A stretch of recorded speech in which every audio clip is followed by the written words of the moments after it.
Your electricity bill is not supposed to be a subscription fee for someone else's artificial intelligence.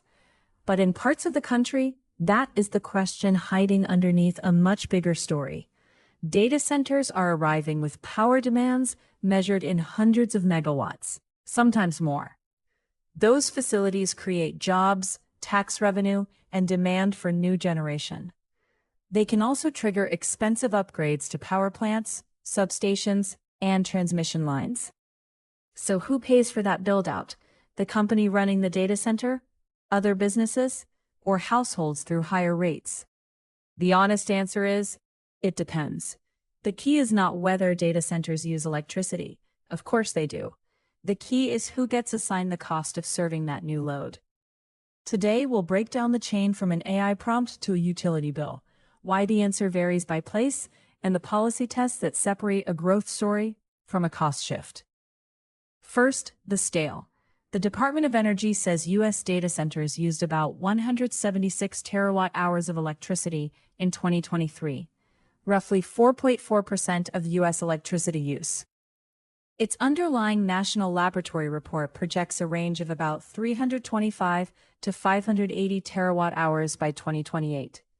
That is a large range because the build-out, the hardware, and AI workloads are uncertain. But the direction is clear. Demand is growing fast. That national statistic is useful, but your bill is local. The pressure is concentrated in a few fast-growing regions. EIA expects especially rapid load growth through 2027 in ERCOT, which covers most of Texas, and in PJM, the regional grid serving all or parts of 13 states and Washington, D.C. Northern Virginia is a familiar example, but it is not the only one. The Midwest, Arizona, Nevada, and other hubs are also competing for large computing campuses. Think of the grid like a road network. One more car on a highway may not matter, but a new industrial park at the end of a two-lane road can require a new interchange. The facility is not just buying electricity. It may require the system to be larger, stronger, and ready at peak demand. To understand who pays, split an electric bill into buckets. One bucket is energy, the electricity produced by power plants. Another is the delivery network, high-voltage transmission lines, and the local wires, poles, and substations that get power to customers. Then there are taxes, riders, and state-specific charges. Data center growth can affect all of them. More demand can tighten the market for generation, particularly during high-demand hours.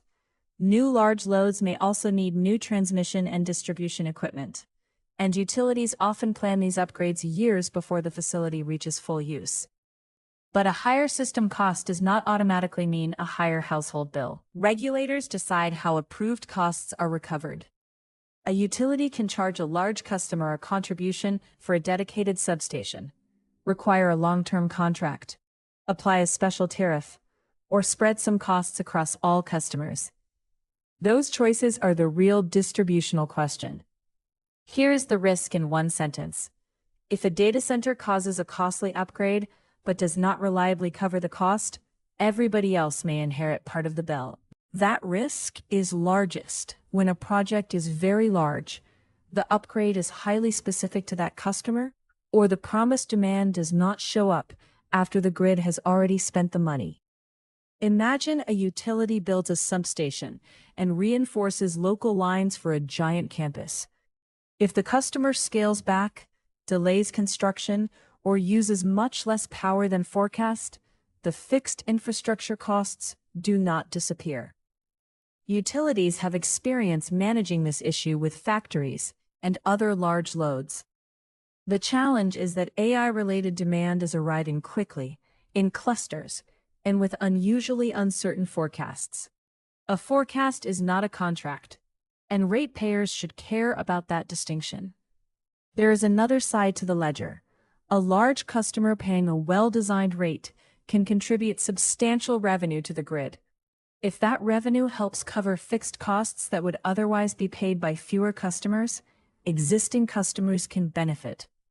Data centers can also be valuable if they are flexible. Some facilities can reduce non-essential computing or shift workloads during grid emergencies. That is not a cure-all.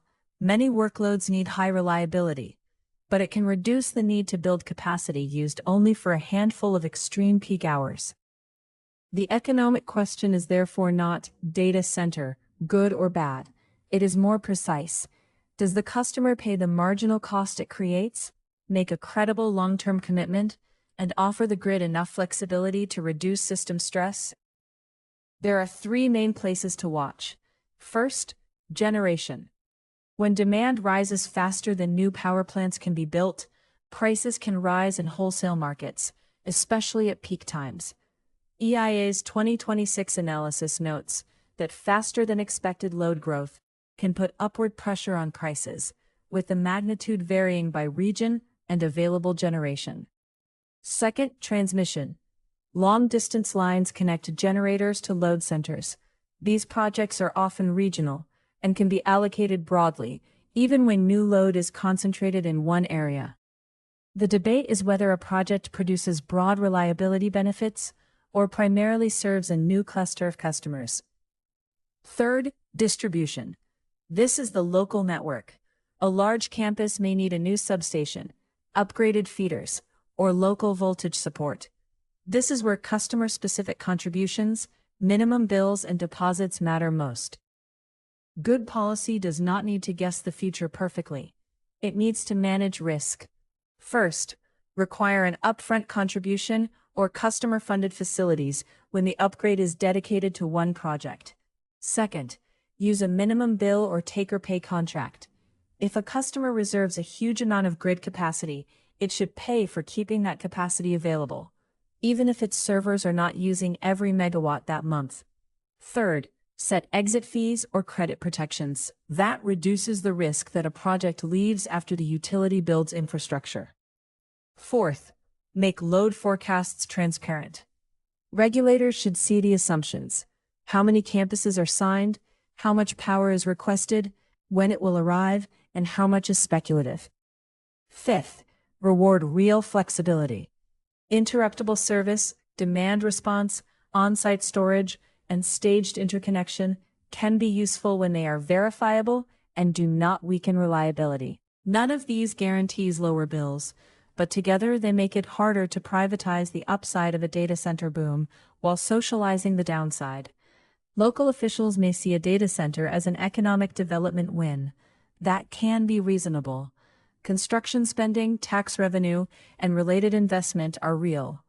But ratepayers and taxpayers are not necessarily the same group, and the benefits can be distributed differently from the costs. That is why a headline about a new campus is not enough. Ask, what tax incentives were granted? What grid upgrades are planned? Who owns those upgrades? What tariff applies? What happens if the project uses less power than promised? And what public process allows customers to challenge the assumptions? The best deals are not the ones with the biggest announced megawatts. They are the ones with clear commitments, transparent cost allocation, and safeguards if reality falls short of the forecast. If you want to know whether AI data centers could affect your bill, start with your utility commission, not a national headline. Search your state plus utility commission, large load tariff, data center, or rate case. Look for terms like contribution in aid of construction, special contract, minimum demand charge, interconnection agreement, and cost allocation. Then look at the grid operator's forecast. Does it separate signed projects from speculative requests? Are peak demand forecasts growing faster than committed generation and transmission? And is the utility proposing rate increases that cite load growth or new infrastructure? Your bill will not say AI surcharge. The effect, if there is one, will show up through the ordinary machinery of rates, riders, and capital plans. AI data centers are not automatically a power bill disaster, and they are not automatically a free lunch. They are a new, very large customer class, arriving at a time when the grid is already being asked to do more. The central test is simple. Large loads should pay for the capacity and infrastructure they require, with contracts strong enough to protect everyone else if plans change. When that happens, new demand can help support a larger, more reliable grid. When it does not, Households may be left financing infrastructure built for someone else's growth strategy. That is the real power bill question. Not whether AI uses electricity, but whether the rules make the people creating the cost responsible for it.